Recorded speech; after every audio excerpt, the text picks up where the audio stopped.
Así que quiero presentarme como cada noche ante el Señor y pedir su dirección.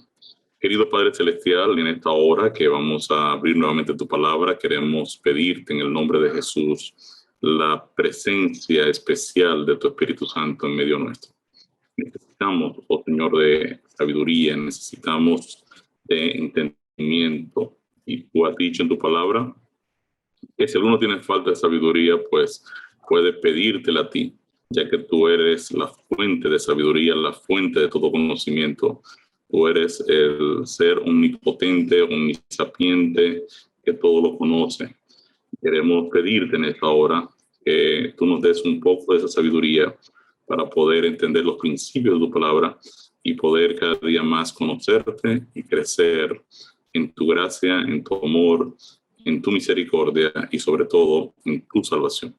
Bendice cada hermano que está con nosotros, tanto en el Zoom como en las redes. Bendice cada familia representada. Queremos presentarlas delante de ti para que tu bendición los alcance en el estudio de esta noche. Gracias, Padre querido, en el nombre de Jesús te lo pedimos. Amén. Bien, en el día de ayer, un pequeñito resumen que tenemos, pues básicamente ya ustedes conocen toda la estructura del Evangelio. Ya ustedes saben que el Evangelio es un plan de 3 etapas, de 3 fases, donde cada una de ellas es indispensable, es única y cumple un rol totalmente distinto.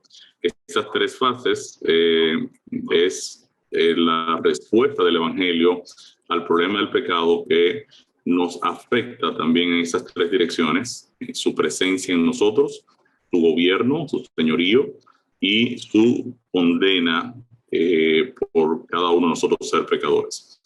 1 Corintios 1:30 pues presenta básicamente el resumen de todo el plan de salvación y cómo Dios en Cristo ha logrado hacer o cumplir esas 3 fases. Vamos a leer el texto, 1 Corintios 1:30.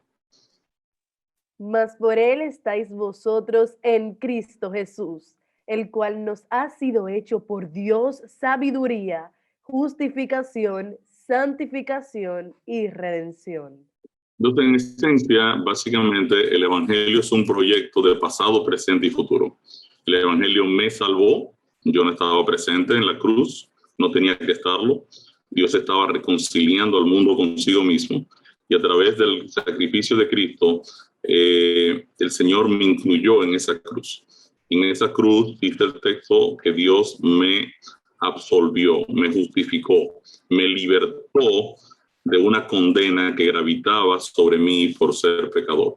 Quiere decir que la cruz de Cristo es la provisión de Dios para liberar al hombre de la penalidad y la condena a muerte que el pecado ejerce en la vida de cada ser humano pecador. Una vez yo creí y acepté el Evangelio, entonces el Espíritu Santo toma posesión de la dirección de mi vida a través del estudio de la palabra que fue inspirada por el Espíritu Santo, a través de las enseñanzas bíblicas, a través de nosotros enseñar a otros, pues vamos aprendiendo los principios de la palabra de Dios y el Espíritu de Dios va cada día pues limpiándonos, lavándonos, y este proceso se le llama la etapa de la santificación.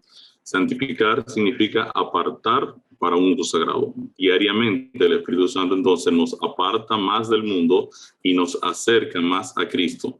El objetivo del Espíritu de Dios es terminar de colocar la imagen de Cristo, el carácter de Cristo en cada uno de nosotros.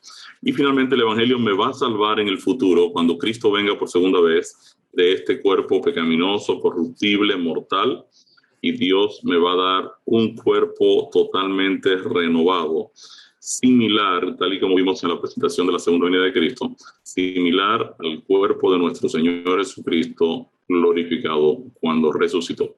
Entonces es importante que yo entienda que el Evangelio entonces es un proyecto de presente, de pasado, presente y futuro. Y obviamente vimos ya 3 fases de salvación, que son las 3 etapas del Evangelio, donde cada miembro de la deidad protagoniza de manera especial cada una de ellas. Los 3 miembros de la deidad participan en todas las etapas. Sin embargo, cada uno asumió de manera particular o protagonizó de manera particular cada una de las fases de la salvación. El Hijo, Jesucristo, asumió la cruz, nos justificó, todavía nos justifica, está presente frente al Padre o al lado del Padre. La Biblia dice: a la diestra del Padre intercede por nosotros. Quiere decir que la justificación, si bien fue un evento puntual, ese evento puntual permanece actuando en la vida de cada uno de nosotros para que cualquier pecado que cometamos, cualquier error por separarnos en algún momento determinado del Espíritu de Dios, cualquier error que cometamos, la Biblia dice que tenemos abogado en el cielo, y Cristo pues toma ese pecado confesado y nos lo perdona. Primero de Juan 9 es un texto que me llega rápidamente aquí a la mente. Vamos a verlo aquí rápidamente, porque primero de Juan 1:9 es clave para poder entender esta obra especial que Cristo hace en nuestro favor ahora mismo. Primera de Juan 1:9 dice, Génesis. Sí. Si confesamos nuestros pecados, Él es fiel y justo para perdonar nuestros pecados y limpiarnos de toda maldad. Amén. O sea, cada vez que yo cometa algún error, cometa alguna falta, yo debo confesarla al Señor, no a una persona, no a un pastor. La Biblia dice: yo debo confesar mi pecado a Dios. Y ahora dice el texto bíblico que Dios es fiel y justo para perdonar ese pecado y limpiarme de toda maldad. Un poquito más adelante, en el capítulo 2 del libro de Primera de Juan, de la carta del apóstol Juan, el apóstol Juan pues es el apóstol que estuvo más cerca de Jesús. Se considera que es el discípulo amado. Claro, ese título de discípulo amado se lo puso el mismo Juan, así que hay que ponerlo ahí entre comillas. Pero de todas maneras, él habla mucho del amor. Sus cartas están cargadas del amor de Dios para con nosotros. Y el versículo 1, él dice algo interesante del capítulo 2 de la carta de Primera de Juan. ¿Cómo dice? Hijitos míos. Hijitos míos, estas cosas os escribo para que no pequéis. Si alguno hubiere pecado, abogado tenemos para con el Padre, a Jesucristo el justo. Interesante, porque si yo confieso mi pecado, Dios es fiel y justo para perdonarlo. Ahora, digamos, esta disponibilidad de Dios o esta disposición de Dios a perdonar el pecado no es en ningún modo una licencia para yo vivir en pecado. La Biblia me está diciendo, y de hecho el apóstol Juan está escribiendo aquí, que él está escribiendo esta carta para que no pequemos, no para que pequemos. Entonces, les escribo para que ustedes no pequen, para si en algún momento, por un problema de una debilidad particular, tú has cometido una falta contra el Señor o contra tu prójimo, entonces tenemos un abogado que es nuestro Dios. Y esto es bien importante que nosotros lo entendamos, porque muchas personas, cuando le han fallado al Señor, incluso muchas personas que han iniciado la vida cristiana y en algún momento determinado, pues, se han visto confrontados con alguna situación difícil o algún pecado particular, el enemigo es muy hábil para lograr que las personas se depriman, y entonces que la persona entienda que ya Dios no lo puede perdonar. Entonces la persona comienza ahora un proceso de decir, bueno, pero yo no voy a orar, yo no voy a acercarme al Señor porque seguro no me va a perdonar. Yo le fallé ahora otra vez, y le fallé de nuevo y le volví a fallar otra vez. Entonces, el enemigo quiere lograr eso. Pero la Biblia me dice, no tengas temor, ven, confiesa tu pecado, que Dios es fiel y justo para perdonarlo. Ya, de hecho, Él lo pagó en la cruz del Calvario. Entonces, ven, confiésalo ante el Señor. Si hay que restituir a alguien, entonces lo restituyes, vas donde el hermano, le pides perdón al hermano y restituyes esa falta. Pero lo importante es que esa justicia de Cristo está disponible 24/7 en la vida de cada uno de nosotros. Por eso, cuando ustedes ven el gráfico donde el pecador aparece dentro del globo y la justicia lo cubre, esta protección de justicia que representa obviamente el sacrificio de Cristo en la cruz del Calvario y que fue lo que pagó por nuestra muerte eterna, permanece, el pecador está siempre cubierto por esta justicia. El pecador que ha aceptado a Jesús por la fe siempre está cubierto por esta justicia. Entonces, es importante que yo entienda que la justificación permanece continuamente protegiendo nuestras vidas. Entonces, obviamente, el Espíritu Santo ahora comienza a actuar. Él es el principal protagonista de la experiencia de la vida cristiana. Él va a hablar a nuestra mente, puede hablar como una especie de pensamiento que nos llega, ¿verdad? Una acción particular, una sensación de que, wow, yo estaba aquí sentado y de repente me llegó a la mente mi amigo Jesús Reyes o mi amiga Milagro. Entonces, me llega a la mente, entonces el Espíritu me dice, ora por Milagros, ora por Daira. Entonces, ahora, yo no tenía eso en mente. O sea, no estaba pensando ni siquiera en mis amigos. Pero ahora estaba sentado y me llegó la sensación de que, bueno, tengo que orar por Daira. Entonces ahora yo puedo arrodillarme y orar. Esa es una forma del Espíritu Santo hablarnos de forma práctica. La otra manera del Espíritu de Dios hablarnos es cuando yo tomo la palabra de Dios y la estudio. Oro antes, pido su dirección, y ahora yo comienzo a estudiar la historia de Caín y Abel. Obviamente, a mí me gustaría más que identificarme, por supuesto, con Abel. O sea, no me gustaría ser Abel. Pero muchas veces yo he matado a mis hermanos o les he fallado a una persona que quiero, a una persona que cercana. Entonces, muchas veces yo he actuado como Caín. Muchas veces, cuando yo veo la cruz de Cristo y veo cuando Pilatos toma la cruz de Barrabás y se la pasa a Cristo, ¿verdad? Y yo digo, wow, Barrabás es muy malo.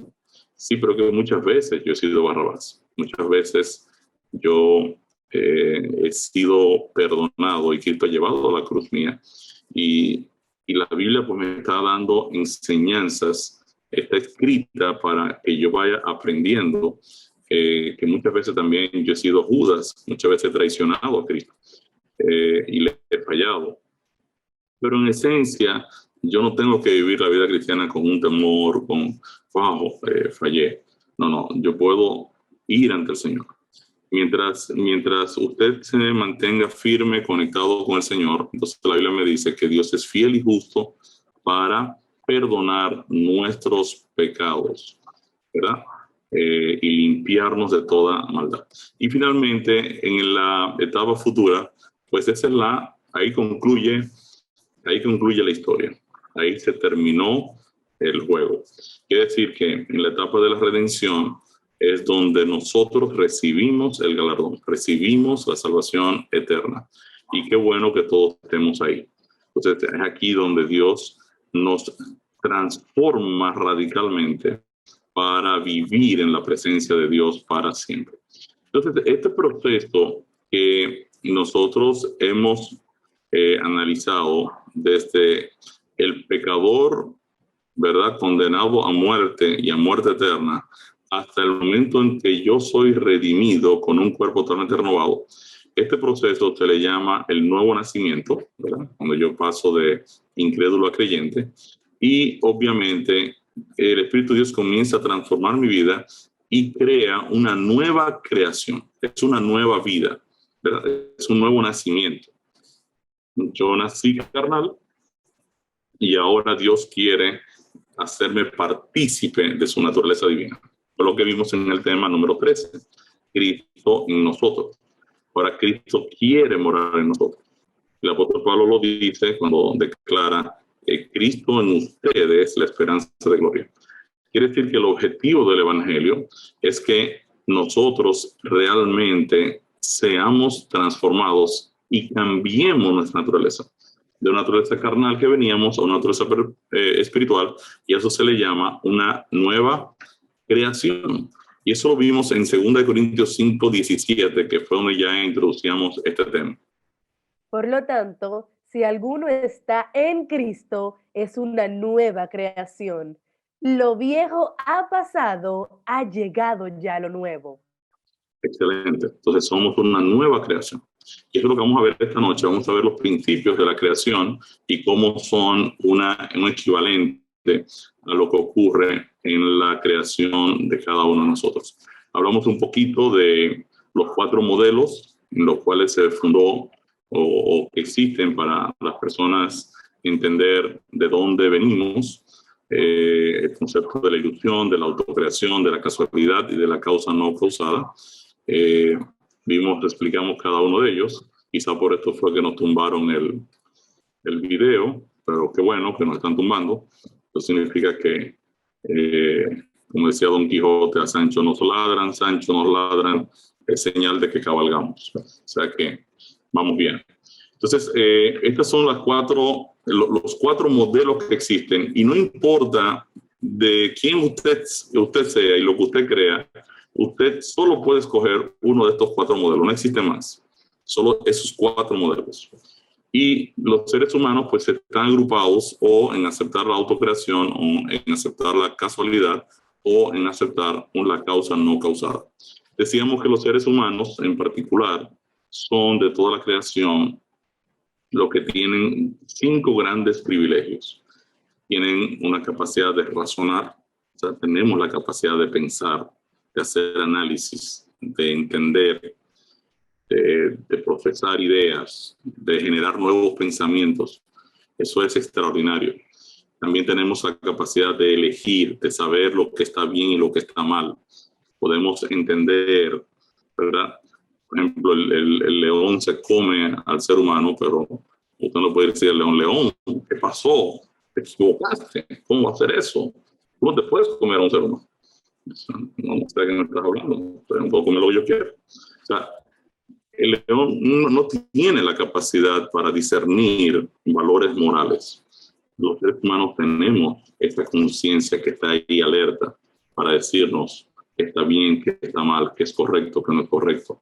Somos seres creativos. Dios nos dio la capacidad de crear. Podemos ser grandes escultores, grandes pintores, grandes inventores. Nosotros desde niños ya estamos creando. Usted toma a un niño y le pone una caja de bloques de Lego y usted ve de una vez cómo él comienza a crear, a hacer sus figuras, a trabajar. Tenemos la capacidad de amar. No es un instinto, es un amor totalmente racional. Yo puedo ser capaz de morir por las personas que yo amo, y eso también es extraordinario. Y finalmente tenemos esa capacidad de adorar, esa búsqueda insaciable de nuestro Creador. O sea, los seres humanos, por más que pataleen y brinquen y busquen, ellos saben que existe alguien ahí atrás que lo creó. Y hablaba esta tarde con Jorge, y yo le decía, Jorge, a veces me da tanta pena porque yo tengo muchos amigos profesionales, personas que amamos, que queremos mucho. Y yo lo veo tan afanados por aumentar su patrimonio y trabajan. Y yo decía, es increíble cómo los seres humanos ven las situaciones que les pasan alrededor, sobre todo el caso, por ejemplo, ahora mismo del COVID, que es una problemática seria. Pero la gente está buscando la manera de cómo superar el COVID para seguir en lo mismo que estaba antes del COVID. O sea, nadie se detiene a pensar que estuvo a punto de morirse y que realmente sus vidas no están en armonía con la dirección divina. Y entonces es penoso cuando yo veo mis amigos o familiares que están con un afán de vida tan impresionante y sencillamente están están esperando morirse. Eso es lo que está pasando con la gran mayoría de seres humanos. Los seres humanos solo respiran y esperan cuando les acontezca la muerte, ya sea de manera sorpresiva, ya sea por una enfermedad, ya sea por edad, pero en esencia esa es la realidad de la persona que vive sin Dios. Vimos también que el hombre también tiene la capacidad de hablar, de comunicarse. El lenguaje es un misterio. No hay manera de saber por qué el hombre habla, cómo habla, cuándo empezó a hablar, quién le enseñó a hablar. El hablar es un pacto. Para yo poder hablar y comunicarme, yo tengo que pactar con ustedes para que los sonidos que yo hago se conviertan en palabras y esas palabras les tengan sentido a ustedes. Si ustedes y yo no pactamos nada, pues yo puedo decir aquí cualquier cantidad de cosas y ustedes no van a entender absolutamente nada. Entonces, el lenguaje es un pacto y como tal no hay forma de que incluso dos personas inteligentes que nunca han hablado, que no conocen una estructura de palabras, puedan comunicarse, porque las personas se quedan atrapados en los sentidos, pero no tienen forma de comunicar lo que están haciendo en lo que están viendo. Entonces, obviamente, el cerebro funciona con palabras, y esas palabras las vamos cultivando desde niños. Es toda una ciencia con relación al lenguaje. Hay un famoso filósofo norteamericano de trasfondo judío llamado Chomsky. Se lo puede googlear, él es especialista en el tema del lenguaje. Y él dice, él explica que el cerebro a unas velocidades impresionantes va escogiendo las palabras en el mar de palabras que maneja el cerebro, va tomando las palabras para ensamblar las ideas para uno poder hablar. O sea, yo puedo decir, por ejemplo, el cerebro toma las palabras, las arma para poder hablar. O yo puedo decir, el cerebro busca las palabras. Fíjense que cambié de tomar a buscar. O sea, busca las palabras para expresar un concepto. Fíjense que el cerebro está buscando aquí, por allá, pero al final lo que usted dice tiene que tener una coherencia lógica y eso ocurre a unas velocidades tan impresionantes que para mí es extraordinario. Y eso que yo no le puedo decir, por ejemplo, cuando usted se encuentra, las chicas, ¿verdad? Las damas hablan muchísimo. Entonces, yo pienso que los cerebros tienen que estar trabajando a altas velocidades, ¿verdad? Porque ahí sí hay muchísimas palabras que hay que estar emitiendo. Y creo que me decía en una broma de esas, donde vamos por matrimonios por las parejas, ¿verdad? Esos cursos. Una mujer necesita hablar 20,000 palabras por día. Entonces, imagínense ustedes cuánta actividad tiene el cerebro para ir buscando todas esas palabras, ensamblarlas y producir ideas. Manejamos el fuego, usamos las herramientas. En esencia, el ser humano es un ser sumamente especial. Dice aquí, lea Génesis 1:2, según la Biblia, ¿cuál era la situación del planeta Tierra al inicio de la semana de la creación? Y la tierra estaba desordenada y vacía, y las tinieblas estaban sobre la faz del abismo, y el Espíritu de Dios se movía sobre la faz de las aguas. Muy bien, fíjense que entonces 3 características tenía la tierra antes de iniciar la creación. La Biblia dice que estaba desordenada, vacía y en tinieblas. Ahora, ¿qué creó Dios el primer día? De acuerdo a Génesis 1, 3 y 4. Y dijo Dios, sea la luz, y fue la luz. Y vio Dios que la luz era buena, y separó Dios la luz de las tinieblas. Primer día, entonces, Dios invocó la formación de la luz el primer día. La primera acción de Dios resolvió la última condición en la que estaba la tierra, el problema de la oscuridad. Interesante porque donde algo está oscuro, cuando llega la luz, la oscuridad desaparece. Así que lo primero que Dios dice a una tierra que está desordenada, vacía y en oscuridad es, sea la luz. Tiene que aclararse esto aquí, ahora mismo. Y dice que fue la luz. Claro. Sea la luz y fue la luz. O sea que la luz inmediatamente obedeció a Dios y Dios vio que la luz era buena.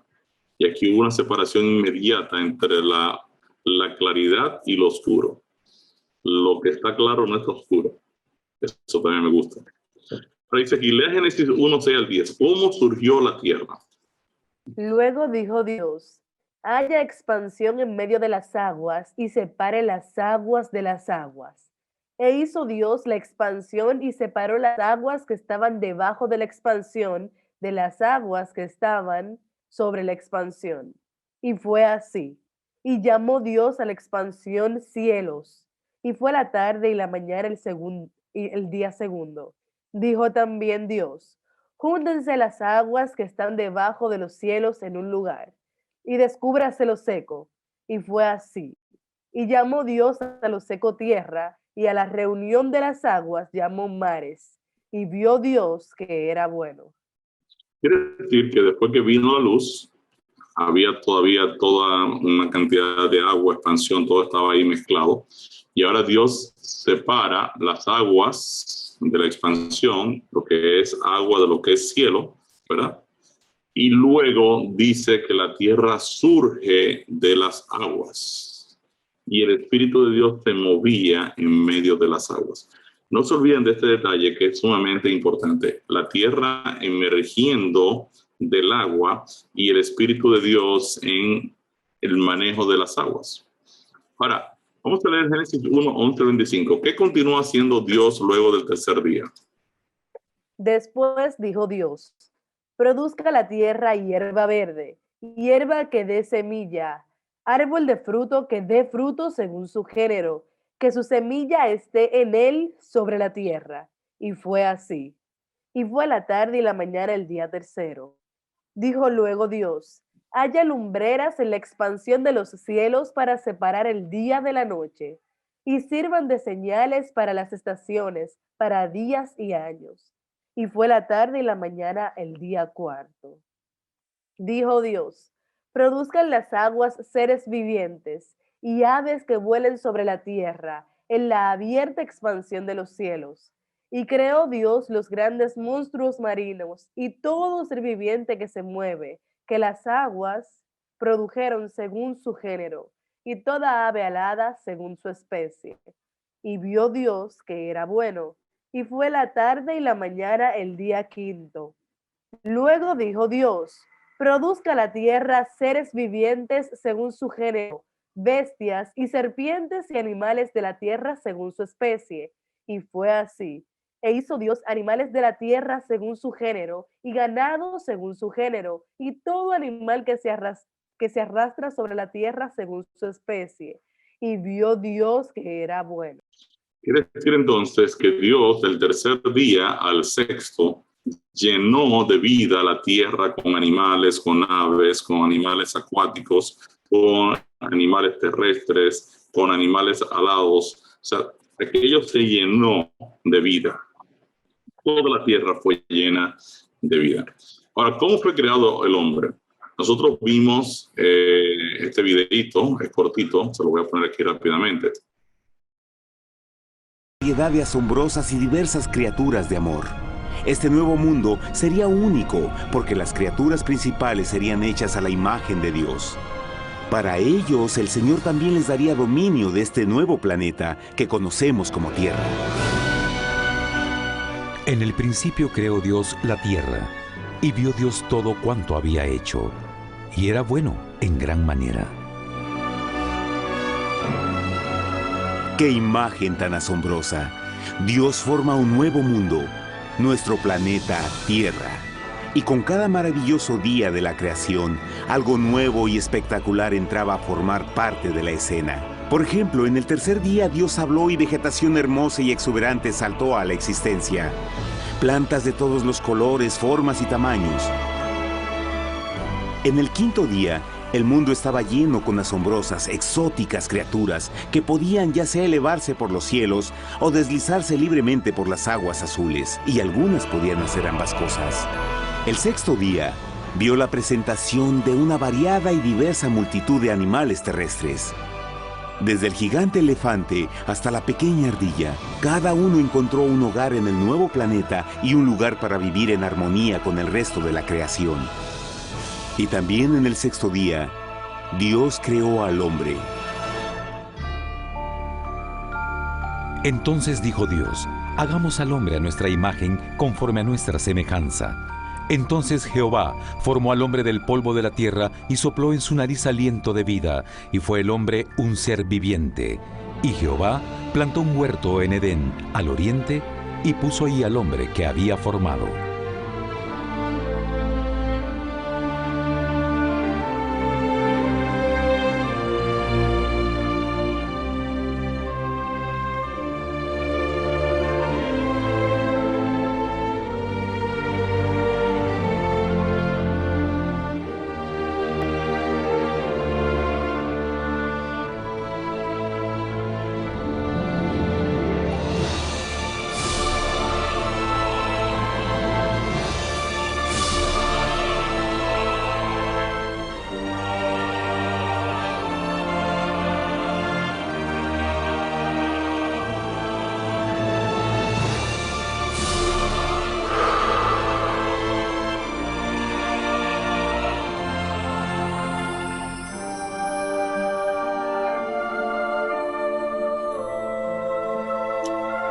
Muy bien. ¿Cómo fue creado entonces el hombre?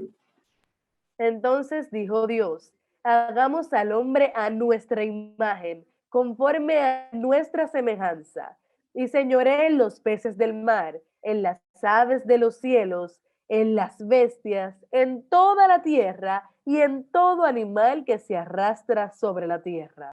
Pues al final del sexto día, la Biblia dice que el hombre y la mujer fueron creados a la imagen de Dios. No se olviden de ese detalle, creados a la imagen de Dios. Dios forma al hombre del barro, una mezcla de tierra y agua. De esta mezcla, Dios prepara al hombre y la mujer a imagen y semejanza de sí. Al término de su obra de creación, ¿qué hizo Dios? Fueron pues acabados los cielos y la tierra, y todo el ejército de ellos. Y acabó Dios en el día séptimo la obra que hizo, y reposó el día séptimo de toda la obra que hizo, y bendijo Dios al día séptimo, y lo santificó, porque en él reposó de toda la obra que había hecho en la creación. Al término de su creación, Dios reposó de la obra que hizo. El Señor bendijo, santificó y reposó el séptimo día. Entonces, en esencia, si hiciéramos ahí en una tablita toda la secuencia, vemos que lo primero que ocurre es la creación de la luz, la tierra que surge de las aguas, Dios llena la tierra de vida, Dios crea su imagen y semejanza, Dios descansa de su obra terminada. Al comparar el relato de la creación de Génesis 1 a 2:3 con el proceso de la nueva creación de un pecador, podemos observar que la formación de una nueva criatura sigue este mismo proceso. ¿En qué condición se encuentra el hombre pecador en relación con el Evangelio? Pero si nuestro evangelio está aún encubierto, entre los que se pierden está encubierto, en los cuales el Dios de este siglo cegó el entendimiento de los incrédulos, para que no les resplandezca la luz del evangelio de la gloria de Cristo, el cual es la imagen de Dios.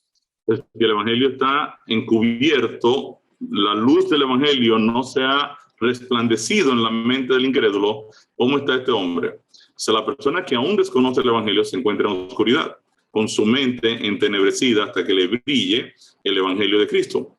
Vamos a ver Colosenses 3:5 y Jeremías 10:23.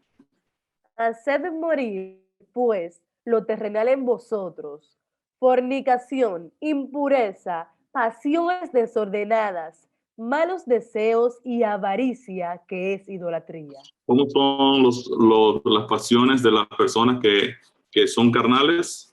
Son desordenadas, dice el texto. ¿Y cómo son los pasos del hombre sin Dios?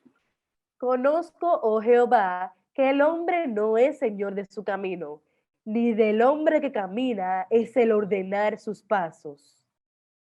Se piensa que el hombre que camina tiene pasos desordenados hasta que llega, obviamente, al conocimiento del Evangelio. Vamos o sea, el hombre sin Dios lleva una vida desordenada y una vida desordenada, correcto. Aquí está ordenar las pasiones desordenadas y no tiene sus pasos ordenados. Ahora vamos a leer Miqueas 3:8 y Hechos 2:4. ¿De qué es llenado la persona que ha creído el Evangelio y ha aceptado a Jesús? Mas yo estoy lleno de poder del Espíritu de Jehová y de juicio y de fuerza, para denunciar a Jacob su rebelión y a Israel su pecado. Miqueas dice que está lleno. Obviamente, si está lleno del poder del Espíritu de Dios es porque antes no lo tenía. Quiere decir que él fue llenado por Dios de su Espíritu. Vamos a leer Hechos 2:4 para ver qué pasó en el Pentecostés. Y fueron todos llenos del Espíritu Santo y comenzaron a hablar en otras lenguas, según el Espíritu les daba que hablasen. Pues, sin Cristo, el hombre se encuentra vacío de la presencia del Espíritu de Dios, incapaz de producir justicia que agrade a Dios. Al analizar los versos anteriores, podemos darnos cuenta que el incrédulo se encuentra en oscuridad, no la ha resplandecido la luz del Evangelio, con una vida desordenada y vacío de la presencia del Espíritu de Dios. En oscuridad, desordenado y vacío, el incrédulo se encuentra en la misma condición de la tierra antes de iniciar la creación. El impío entonces necesita un Salvador que haga de él una nueva creación o una nueva criatura. Vamos a ver otros versos que señalan la condición de oscuridad del incrédulo o el impío. Vamos a ver Proverbios 4:19. El camino de los impíos es como la oscuridad. No saben en qué tropiezan. Está en la oscuridad, la persona que no cree, no ha creído todavía el Evangelio, no conoce el Evangelio. 1 Samuel 2:9. Él guarda los pies de sus santos, mas los impíos perecen en tinieblas, porque nadie será fuerte por su propia fuerza. Los impíos perecen en tinieblas. Eclesiastés 2:14. El sabio tiene sus ojos en su cabeza, mas el necio anda en tinieblas. Pero también entendí yo que un mismo suceso acontecerá al uno como al otro. Entonces, el impío se encuentra en oscuridad. ¿Qué han amado los hombres según Juan 3:19? Y esta es la condenación, que la luz vino al mundo y los hombres amaron más las tinieblas que la luz, porque sus obras eran malas. ¿Qué ha preferido entonces la humanidad? La humanidad prefiere la oscuridad. Ahora, ¿por qué el malo no quiere venir a la luz? Miren qué dice el texto 20 de Juan 3. Porque todo aquel que hace lo malo aborrece la luz y no viene a la luz, para que sus obras no sean reprendidas. ¿Por qué razón no quiere venir el impío a la luz? ¿Por qué prefiere la oscuridad? Porque no quiere cambiar. No quiere cambiar. Él está decidido a permanecer en el pecado. O sea, él no desea un cambio. La humanidad ha preferido la oscuridad para que sus acciones no sean reprendidas por la palabra. Ahora, ¿qué principios presentan los siguientes textos? Vamos a leer primero de Juan 1:6, 2:9 y 11 y primera de Pedro 2:9. Si decimos que tenemos comunión con Él y andamos en tinieblas, mentimos y no practicamos la verdad. Si yo digo que voy a tener comunión con Cristo, pero quiero andar en el pecado, yo estaré mintiendo, porque yo no voy a practicar la verdad de la palabra de Dios. Vamos a leer primero de Juan 2:9. El que dice que está en la luz y aborrece a su hermano, está todavía en tinieblas. ¿Y el verso 11? Pero el que aborrece a su hermano está en tinieblas y anda en tinieblas y no sabe a dónde va porque las tinieblas le han cegado los ojos. Ahora, ¿qué dice primero de Pedro 2:9? Mas vosotros sois linaje escogido, real sacerdocio, nación santa, pueblo adquirido por Dios, para que anunciéis las virtudes de aquel que os llamó de las tinieblas a su luz admirable. Yo digo, gloria a Dios. O sea, Dios me está llamando entonces a mí, que estaba sin esperanza, que estaba sin Cristo. Dios me llama ¿de dónde? De la oscuridad. Me llama de las tinieblas a la luz del Evangelio. Y yo digo, gloria a Dios. O sea, el que no practica la verdad y no ama a su hermano está en tinieblas. Dios ha llamado a cada individuo que se encuentra en oscuridad a su luz admirable. Si andamos en la oscuridad, ¿dónde encontramos la luz? Vamos a ver Juan 8:12. Otra vez Jesús les habló diciendo, yo soy la luz del mundo. El que sigue no andará en tinieblas, sino que tendrá la luz de la vida. Muy bien. Vamos a leer Juan 12:46. Yo, Jesús, la luz, he venido al mundo para que todo aquel que cree en mí no permanezca en tinieblas. ¿Cómo yo paso de las tinieblas a la luz? Creyendo en la luz, creyendo en Cristo. Primera de Juan 1:5. Este es el mensaje que hemos oído de él y os anunciamos. Dios es luz y no hay ninguna tiniebla en él. ¿Dónde encuentro la luz? En Dios. Juan 1:4 y 5. En él estaba la vida y la vida era la luz de los hombres. La luz en las tinieblas resplandece y las tinieblas no prevalecieron contra ella. Y Juan 1:9 y 10. Aquella luz verdadera que alumbra a todo hombre venía a este mundo. En el mundo estaba y el mundo por él fue hecho, pero el mundo no le conoció. Pero llamamos de nuevo a la creación. Cuando Dios dice, sea la luz, ¿quién es la luz? Jesús dijo, yo soy la luz. Quiere decir entonces que cuando Dios dice el primer día de la creación, sea la luz, lo que está diciendo es, Cristo ahora toma control de la creación. Por eso nosotros vimos, cuando estudiamos el supremo sacrificio de Cristo, que el protagonista de la creación es Jesús. La Biblia dice que por medio de Cristo, Dios estaba creando todas las cosas. Y dice Juan 1:3, y todas las cosas por Él fueron hechas por el verbo de Dios, que era con Dios y era Dios. Todas las cosas por Él fueron hechas, y sin Él nada de lo que ha sido hecho fue hecho. Entonces, lo que Dios el Padre está diciendo, cuando dice sea la luz, está diciendo, Cristo toma la dirección de la creación, toma ahora el control. Así también lo primero que debe ocurrir en la formación de una nueva criatura es la llegada de Cristo, el Evangelio, la luz del mundo, a la vida de esa persona.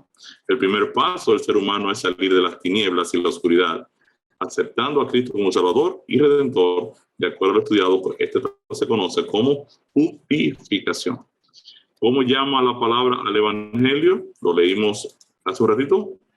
En los cuales el Dios de este siglo cegó el entendimiento de los incrédulos, para que no les resplandezca la luz del Evangelio de la gloria de Cristo, el cual es la imagen de Dios. De acuerdo a la Biblia, el Evangelio es la luz de la gloria de Cristo. Ahora, según Efesios 5:8, ¿cómo presenta la palabra a aquellos que han creído y aceptado el Evangelio? Porque en otro tiempo erais tinieblas, mas ahora sois luz en el Señor. Andad como hijos de luz. Cuando somos bautizados, los creyentes somos considerados por la palabra de Dios como hijos de luz. Fíjense que dice Marcos 16, 15 y 16. Y les dijo, id por todo el mundo y predicad el evangelio a toda criatura. El que creyere y fuere bautizado será salvo, mas el que no creyere será condenado. Entonces, luego de haber recibido la luz del Evangelio y creído en el Evangelio, pasamos por el proceso del bautismo. Al igual que en la creación, luego de Dios crear la luz, la tierra surge de las aguas donde el Espíritu de Dios se movía. El pecador, luego de recibir la luz del Evangelio, es también que levantado de las aguas por medio del Espíritu de Dios en el bautismo. Recuerden que todos fuimos bautizados por un mismo Espíritu. Quiere decir que en el proceso de ser bautizados, la Biblia nos dice a nosotros que quien nos bautiza es el Espíritu de Dios. Es quien nos mete en Cristo, nos coloca en Cristo. Es quien nos lleva al arrepentimiento. Quiere decir entonces que de igual manera en la creación el Espíritu de Dios se movía en la faz de las aguas, la tierra surge de las aguas. Es como si la tierra hubiese resucitado en la creación. Ahora, Hechos 5:32, ¿qué Dios ha ofrecido a los que le obedecen? Y nosotros somos testigos suyos de estas cosas, y también el Espíritu Santo, el cual ha dado Dios a los que le obedecen. Dios ha dado su Espíritu Santo a aquellos que le obedecen. Eso es lo que dice el texto. Quiere decir que ahora que hemos surgido de las aguas, ahora empezamos a vivir una vida en armonía con los mandamientos de Dios. Ahora, Hechos 4:31 y 13:52. ¿Qué nos establecen estos textos en cuanto a lo que Dios hace en nosotros con su Espíritu? Cuando hubieron orado, el lugar en que estaban congregados tembló, y todos fueron llenos del Espíritu Santo, y hablaban con denuedo la palabra de Dios. Entonces, ¿qué nos establece el texto en cuanto a lo que Dios hace en nosotros con su Espíritu? Dice, cuando somos llenos del Espíritu Santo, entonces, ¿qué pasa? Ahora somos llenos del Espíritu Santo, ahora tenemos el poder de testificar. Hablamos con denuedo la palabra de Dios. Obviamente, para ser lleno del Espíritu Santo es porque antes de ese momento, pues estábamos vacíos de él. Quiere decir entonces que en el proceso ahora de aceptar, de ser bautizados, de aceptar a Cristo como nuestro Salvador personal, ahora el Señor nos llena de la presencia de su Espíritu. Ese mismo principio lo vemos en Hechos 13:52. Y los discípulos estaban llenos del gozo y del Espíritu Santo. Quiere decir que Dios llena de la presencia de su Santo Espíritu a los creyentes. Dios los llena ahora que han creído, ya que antes estaban vacíos de esta presencia. Ahora, ¿qué nos da el Espíritu de Dios al morar en nosotros? ¿Qué hace ahora el Espíritu Santo cuando viene a nosotros? ¿De qué nos llena? Vamos a ver Juan 6:63. El Espíritu es el que da vida. La carne para nada aprovecha. Las palabras que yo os he hablado son espíritu y son vida. Oh, así como Dios llenó de vida la tierra luego de esta surgir de las aguas, así también el Espíritu Santo trae vida al creyente que antes de aceptar a Cristo se encontraba muerto en sus pecados. Quiere decir ahora que el Espíritu de Dios comienza a llenarnos de vida y discernimiento espiritual. Ahora conocemos la palabra, conocemos más de Cristo y ahora empezamos a vivir la vida eterna que el Señor ya nos ha regalado por medio del Evangelio. Ahora, según Colosenses 2:5, ¿qué miraba el apóstol Pablo en la iglesia de Colosas que lo llenaba de gozo? Porque aunque estoy ausente en cuerpo, no obstante en espíritu estoy con vosotros, gozándome y mirando vuestro buen orden y la firmeza de vuestra fe en Cristo. ¿De qué llenaba de gozo al apóstol Pablo? Que estaba viendo que había llegado el orden a la iglesia. ¿Cómo estaba la iglesia? ¿Cómo estaban las personas antes de aceptar a Cristo? Desordenados, vacíos de la presencia del Espíritu, o una vida desordenada y en oscuridad. Quiere decir que por medio del Evangelio recibimos la luz, participamos del bautismo, ahora recibimos el Espíritu de Dios y el Espíritu de Dios comienza a llenarnos de su presencia, darnos vida y ordenarnos. Quiere decir que el Espíritu Santo trae orden a la vida del creyente que ha creído y aceptado el Evangelio. La presencia del Espíritu Santo trae vida y orden a nuestra existencia en el proceso de la santificación. Según Efesios 4:13, ¿qué obra terminada desea Dios en todos nosotros por medio del Evangelio? Hasta que todos lleguemos a la unidad de la fe y del conocimiento del Hijo de Dios, a un varón perfecto, a la medida de la estatura de la plenitud de Cristo. O sea, el Espíritu de Dios va a tratar de ¿qué? De llevarnos a la imagen de Cristo, a ser imagen y semejanza de Cristo, que es lo que ocurre el viernes cuando Adán y Eva llegan a la escena, que vienen creados a imagen y semejanza de Dios. La obra del Espíritu Santo en nosotros es entonces producir, replicar la vida de Cristo en cada uno de nosotros. Entonces, tal y como estudiamos en el tema Cristo en nosotros, Dios desea plasmar la imagen de Cristo en cada creyente. Así como Adán fue creado a imagen y semejanza de Dios, el Espíritu Santo quiere reproducir la imagen de Cristo en nosotros en la etapa de la santificación. Esta obra perfecta tiene como fin la vida eterna. ¿Qué llamado entonces nos hace Jesús a cada uno de nosotros? Mateo 11:28-29. Venid a mí todos los que estáis trabajados y cargados, y yo os haré descansar. Llevad mi yugo sobre vosotros y aprended de mí, que soy manso y humilde de corazón, y hallaréis descanso para vuestras almas. ¿Qué llamado hace Jesús? A los seres humanos que vienen cargados del pecado, cargados de tratar de ser buenos, tratados de esforzarse sin lograrlo. Dicen, yo sé que ustedes están cargados, yo sé que ustedes están cansados, yo sé que ustedes están bien trabajados. Echen para acá, vamos a descansar. Lleven mi yugo sobre ustedes y aprendan de mí, que soy manso y humilde de corazón. Y ustedes van a hallar descanso. Descanso. La humanidad necesita descansar. Descansar de esta vida ajetreada, de tantos problemas, de tantas situaciones, de tantos afanes, de tantas cosas. Dios te llama a descansar en Cristo.